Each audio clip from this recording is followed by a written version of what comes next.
À la suite des paroles « Je suis le chemin et la vérité », le Seigneur ajoute « et la vie ». Nous devons nous souvenir que si la vie jaillit avec spontanéité d'une œuvre, une œuvre ne peut pas se substituer à la vie. Cela doit être très clair pour nous. Une œuvre n'est pas la vie, car la vie n'est pas produite par les efforts. La vie, c'est Christ lui-même. Combien de gens font des efforts pour être chrétiens? Combien nous pouvons être parfois lassés par les efforts quotidiens? La doctrine est très exigeante, car elle nous demande d'être humbles, aimables, de pardonner, d'être patients. Ces choses nous usent littéralement. Beaucoup s'accordent pour affirmer qu'être chrétien, c'est quelque chose de très difficile. Cela est particulièrement vrai en ce qui concerne les jeunes croyants.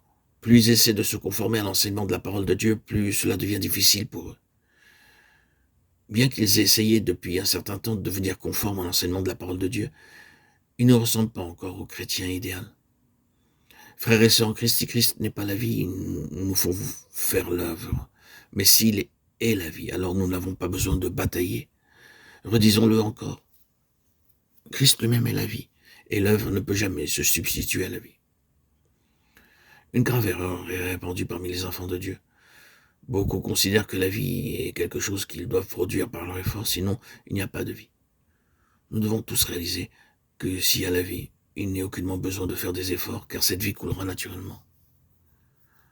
Considérons un instant comment nos yeux voient tout naturellement et nos oreilles entendent spontanément, parce qu'il y a la vie en eux. Nous devons être au clair sur ce point. La vie coule naturellement dans une œuvre, mais une œuvre ne pourra jamais se substituer à la vie. Quelquefois, une œuvre est la preuve de l'absence ou de la faiblesse de la vie.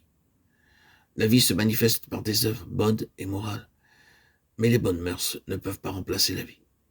Par exemple, un frère peut être très gentil, très modéré et réservé. Quelqu'un pourra le louer et dire de lui « Oh, la vie de ce frère n'est pas mauvaise ».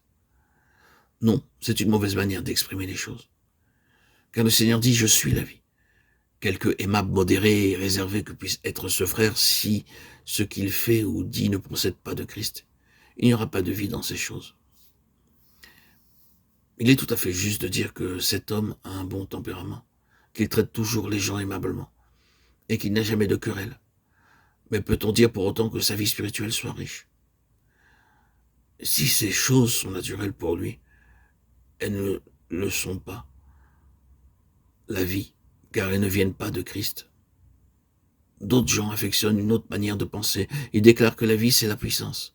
Posséder le Seigneur comme étant notre vie signifie qu'il nous donne la puissance pour être bon. Cependant, Dieu nous fait voir que notre puissance n'est pas une chose, mais qu'il est simplement Christ. Notre puissance, ce n'est pas la force nécessaire pour faire une chose. C'est une personne. La vie pour nous n'est pas uniquement la puissance, elle est aussi une personne. Christ manifeste-t-il lui-même pour nous, ou bien cherchons-nous à utiliser Christ pour manifester nos bonnes œuvres?